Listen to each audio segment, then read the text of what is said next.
Good afternoon, and welcome to Tea Time with Afternoon Social. And today's Monday milestone episode, we have a fantastic guest. Her name is Randi Brown, as she is a metastatic breast cancer survivor and a coach and a jewelry designer. She has multiple businesses and has a wonderful story to share with us today.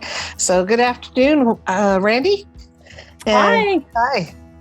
Well, I'm going to just go ahead and turn it over to her. We're going to hear about her journey and her story on how she's created all of this and managed to keep it in balance. So I'm going to turn it over to you, Randi, and then I'm waiting to hear your fantastic story. Okay. Well, I was diagnosed originally with breast cancer in December of 2016. And so then spent 2017 fighting for my life, going through treatment from started with chemo that lasted about 5 months, and then I had about a month off, and I had a double mastectomy with what is called aesthetic flat closure. Chose not to have any reconstruction, and then had another probably 2-month break roughly, and then started radiation, which lasted like 6 weeks. It was a total of 33 treatments, Monday through Friday, till we were done. And then starting in October, I was done. I had the all clear, and was working full time and metalsmithing on the side. And so I continued to do that. And then October of 2018, my now ex-husband and I separated. And so then it was the learning to navigate life as a single mom, which was a lot of fun. And, oh yeah, I could. She says sarcastically. And then January, my months are not coming out right. In January 2019, I developed a pain in my shoulder and spent several months kind of jumping through the insurance hoops and then just trying to figure out what was going on. And then finally in July of that year, had a MRI that lit up like a Christmas tree and had a big old tumor in my humerus bone. And then that's when I officially got my metastatic diagnosis. And I've spent the last 2 years jumping through different chemos and different treatments to try to kind of keep my tumor numbers down. All the while, still metalsmithing. I helped spearhead a artisan collective in my county. We started out doing pop-ups just like once a month, and then I was like, guys, like, we're getting a lot of traction here. Like, I think it'd be a really good idea for us to open a shop. So in the middle of a pandemic with metastatic breast cancer, and as a single mom, we opened a brick and mortar, and it's been going great. It's been we've been in our shop for about almost 10 months, and it's been a wonderful learning experience as a business owner. And so I'm able to incorporate my jewelry with being in the Artisan Collective. And then I've spent the last probably 8 months working on what I call Warrior Artisan, which is my coaching program. I prefer the term peer support just because my ideal woman would be someone who's been diagnosed with breast cancer or a chronic illness. Just because we need support. And as an artist, I feel like now kind of coming out of the fog and like finding my own again, I feel like if I had spent a little more time, especially that first year of treatment devoted to my craft and my art, I like to think that I would have come out a little less foggy. And so I feel like the art coupled with the treatment and the diagnosis, and I feel like that's necessary to encompass the two. So I've encompassed peer support with art and kind of business building, if that's a direction that the woman wanted to take. Otherwise, it's just about giving her the support that she needs through treatment. Fabulous. So Sounds like you've got a lot of milestones in there accomplished in a short amount of time. So I can assume some of the biggest struggle, but what would be the biggest struggle that you had during that time period? So I think the biggest thing in the last 4 years for me, last 2 years really, has been one, recognizing my limitations, and balancing those with the desire and the drive to build a business and continue to. I homeschool my daughter. We have family. Like, there are all of these things, and yet there have been limitations that have come with treatment, and with each new treatment, if I feel like flares up a new side effect, or makes one stronger. And so I think that has been like the biggest, is learning to balance my drive and desire to do things, with learning to rest and accept my new limitations and my new change. Yes. You opened a brick and mortar during the pandemic.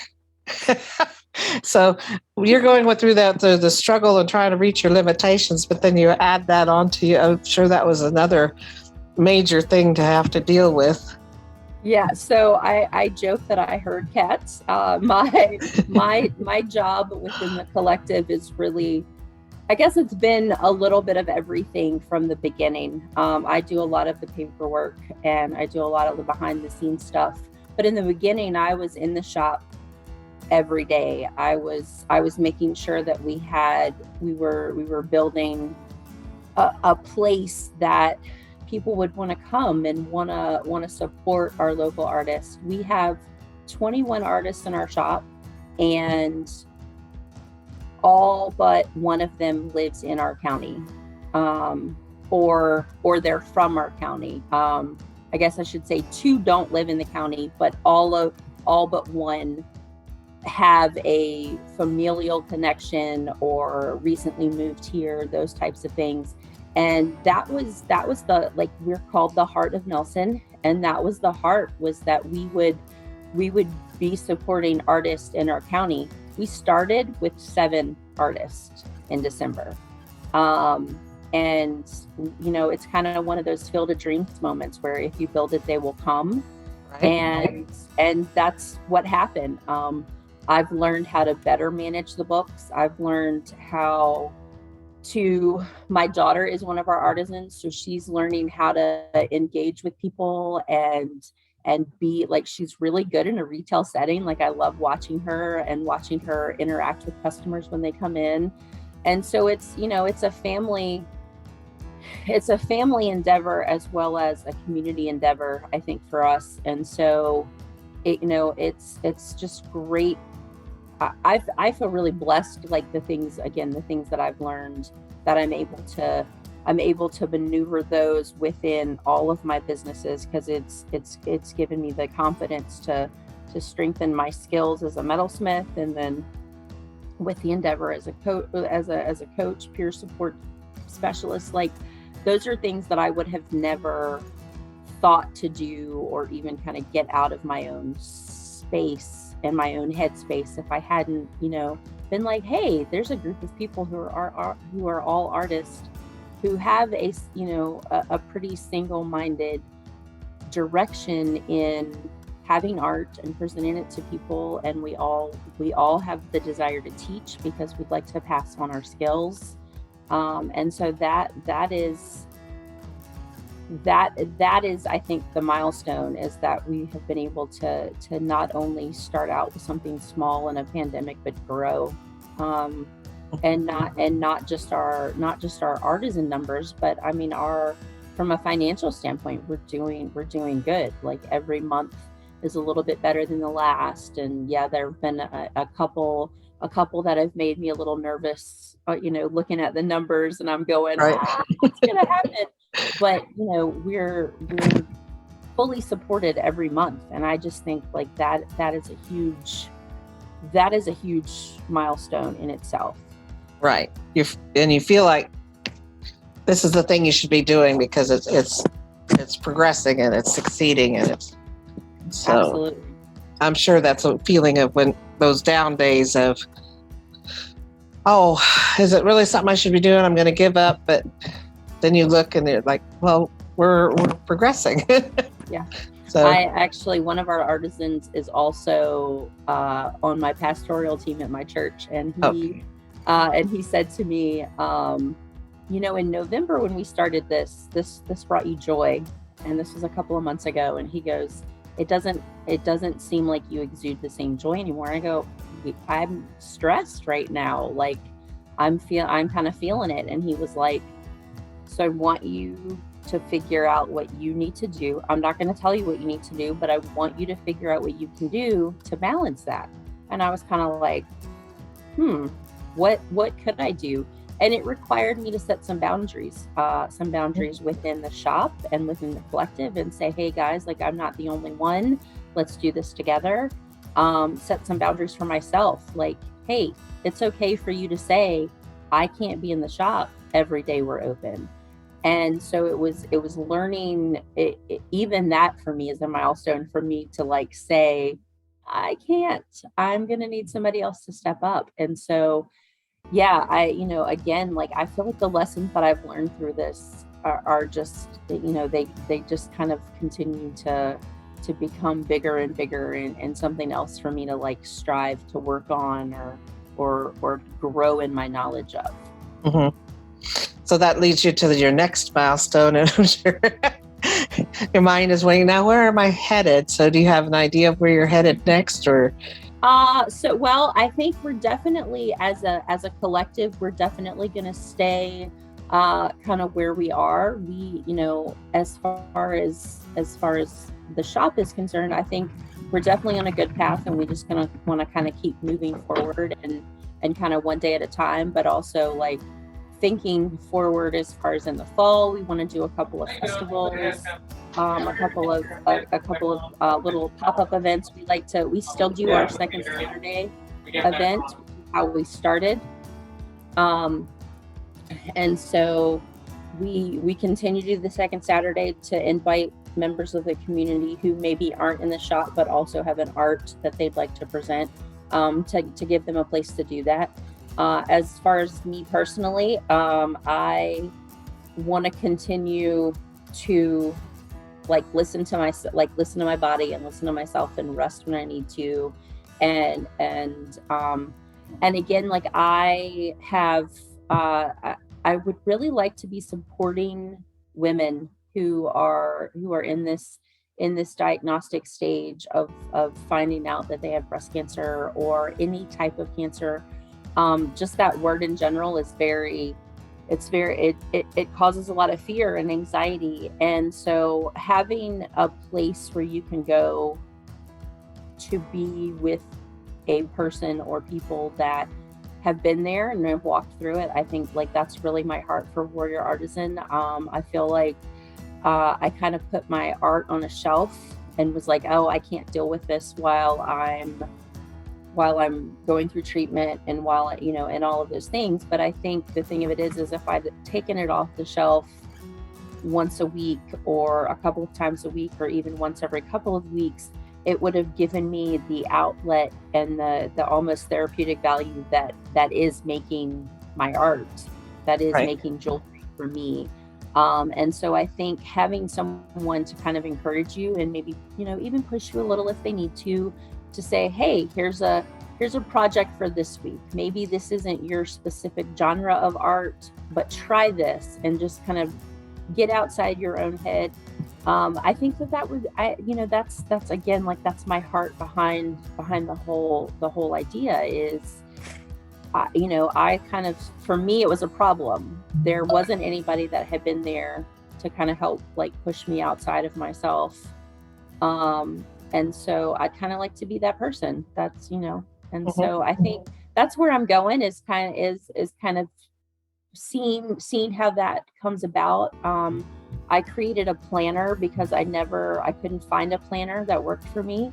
So I created a planner, and so that's something that that's a tool that I'd like to present to the world and see how it's received. And I think for me, I have found it very it holds me accountable in a way that journaling or a planner never really has before. And then I also created a medical binder